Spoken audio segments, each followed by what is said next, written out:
Olá, sejam bem-vindos ao meu canal no YouTube. Eu sou o professor Leonardo Saraiva, comentando a Constituição Federal de 1988, nossa Constituição Cidadã. Estamos no artigo 134 e vamos falar também do artigo 135. Nós estamos falando sobre as funções essenciais à Justiça e nós vamos tratar da Defensoria Pública. Está localizada no capítulo 4 da Constituição Federal, seção 4. Professor, por que isso é importante? Porque nós já mencionamos nas aulas do Ministério Público que as funções essenciais à Justiça não são entes federativos, não estão subordinadas ao Poder Legislativo, Executivo e Judiciário. E no que trata da Defensoria Pública, você tem que saber que a seção 4, que trata da Defensoria Pública, tem redação dada pela Emenda Constitucional de número 80 de 2014. Uma passadinha rápida no que nós já falamos, vimos que o Poder Judiciário e em sua órbita temos o Ministério Público, as advocacias, nós temos a pública, a privada e a social, que é a Defensoria Pública, e é importante cair em prova saber a localização topográfica na Constituição, tá? Bom, isso já vimos, só repassando. O artigo 134 diz: a Defensoria Pública é instituição permanente, essencial à função jurisdicional do Estado, incumbindo-lhe, como expressão e instrumento do regime democrático, fundamentalmente, a orientação jurídica, a promoção dos direitos humanos e a defesa, em todos os graus, judicial e extrajudicial, dos direitos individuais e coletivos de forma integral e gratuita aos necessitados, na forma do inciso 74 do artigo 5º desta Constituição Federal, aula disponível no canal, diga-se por sua vez. Pois bem, precisamos entender o que é a Defensoria Pública. E veja que, assim como o Ministério Público, ela é uma instituição permanente. Nem sempre esse foi o texto da Constituição, tá? E como nós temos julgados muito esclarecedores, ao invés de trazer no final do vídeo os julgados, eu já vou trazer no início, pois eu separei alguns julgados muito didáticos e também são atuais. Veja, essa decisão no controle concentrado de constitucionalidade. O novo perfil institucional da Defensoria Pública implicou sua dissociação das funções da advocacia privada. A alocação topográfica normativa desenhada na Constituição Federal, veja que eu acabei de destacar essa importância, né? Para cada um desses atores, confirma a desigualação institucional. Refuta-se a equiparação da Defensoria Pública à advocacia privada frente às finalidades institucionais, veja as finalidades institucionais, tá? Da primeira, na promoção do acesso à justiça, da redução das desigualdades e do fomento à cidadania de ter direitos, que afastam o caráter exclusivo de proteção de interesses individuais do assistido.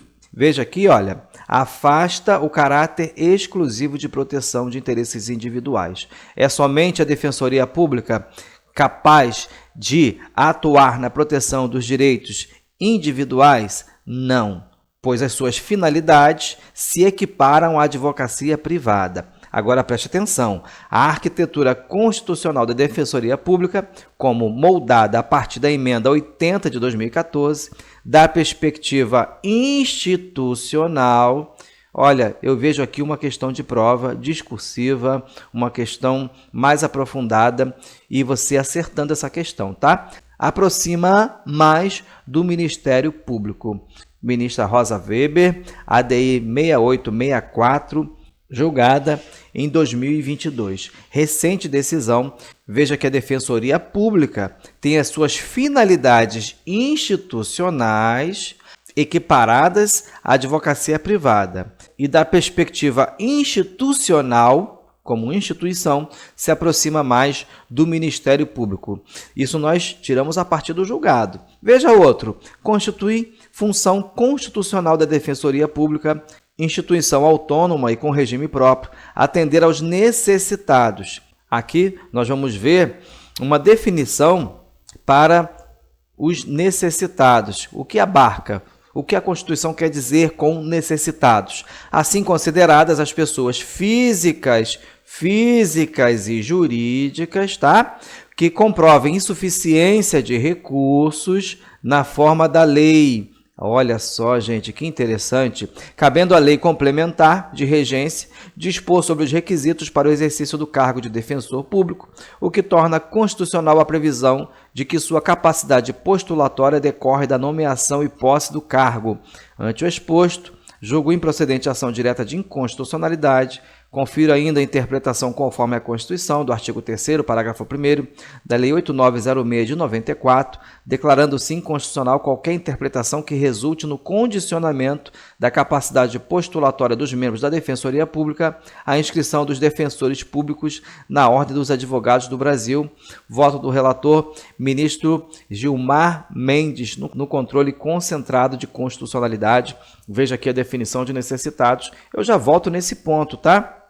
Ainda outro julgado, a relação entre a atuação da Defensoria Pública e a defesa do Estado Democrático de Direito, ademais, deflui da interpretação sistemático-teleológica das cláusulas da inafastabilidade da jurisdição e do devido processo legal em sua acepção substancial, eis que, por meio da Defensoria Pública, reafirma-se a centralidade da pessoa humana na ordem jurídico-constitucional contemporânea, deixando-se claro que todo ser humano é digno de obter o amparo do ordenamento jurídico brasileiro. Ministro Luiz Fux, decisão também importantíssima, que explica aquela parte do texto em que a Defensoria ela promove a defesa do regime democrático de direito.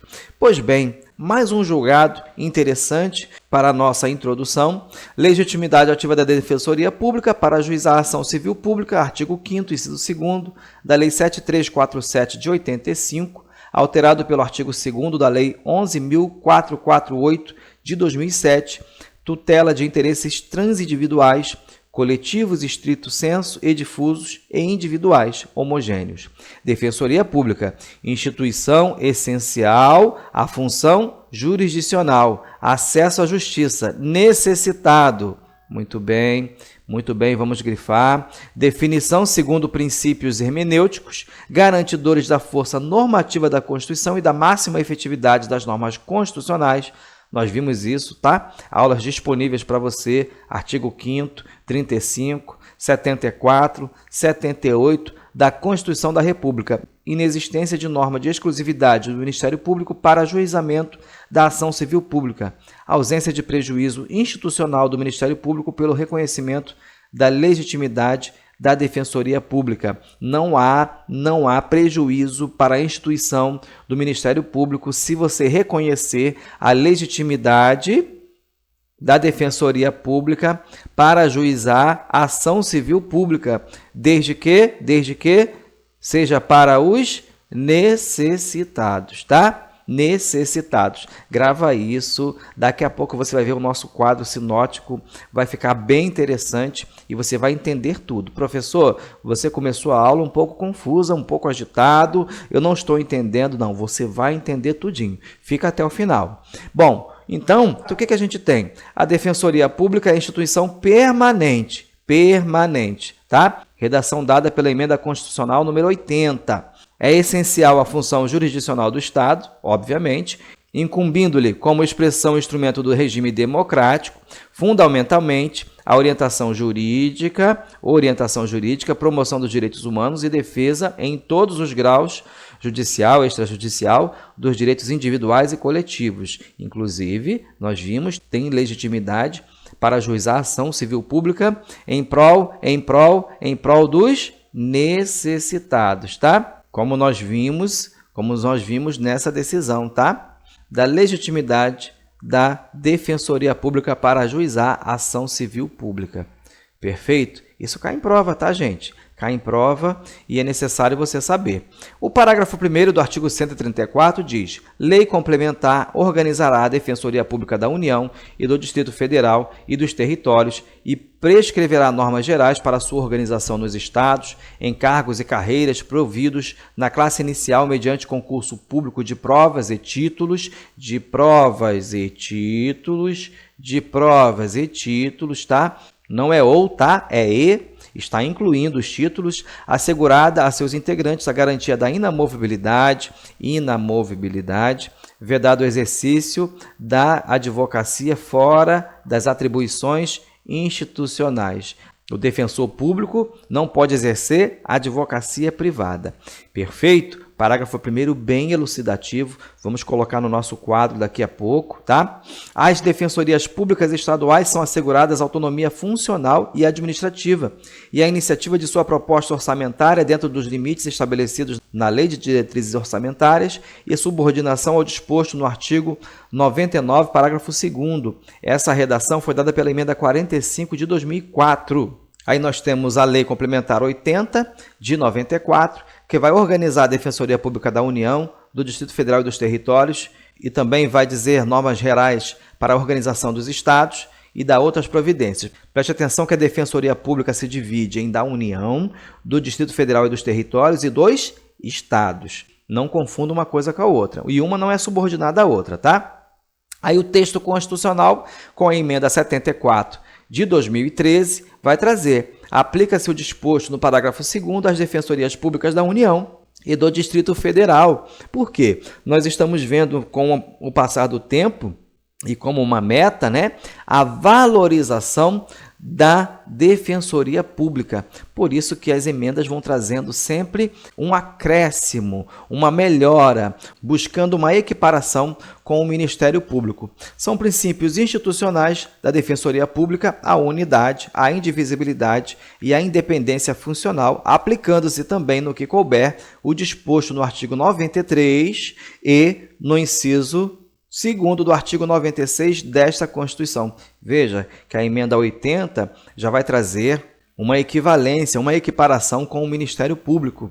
Professor, tem que transformar isso aí em algo mais simples. Verdade. Depois de tanta informação, é melhor organizar para a gente fazer uma boa prova. Então, vamos ao nosso quadro, né? Nós temos como uma função essencial a Justiça, a Defensoria Pública.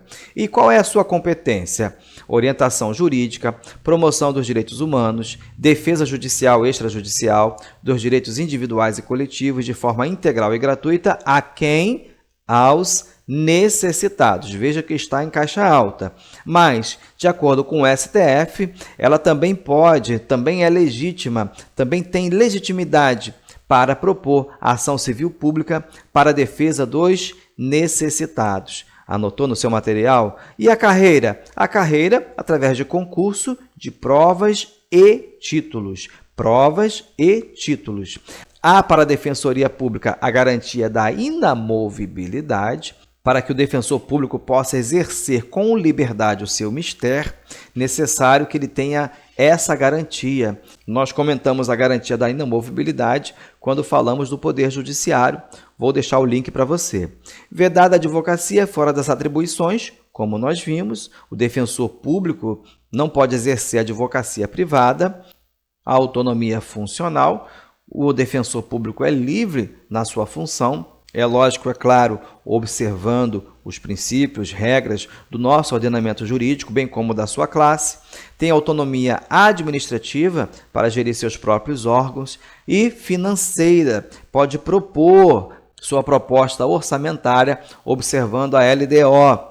E quanto aos princípios institucionais, nós temos a unidade, a indivisibilidade e a independência funcional. Eu sei, há sempre uma confusão entre unidade e indivisibilidade. Ora, unidade e indivisibilidade parece ser a mesma coisa. Independência funcional é até mais fácil de compreender, professor, mas preciso de algo que entre um pouco mais nessa temática. Eu vou remeter você para a nossa aula do artigo 127, parágrafo 1º.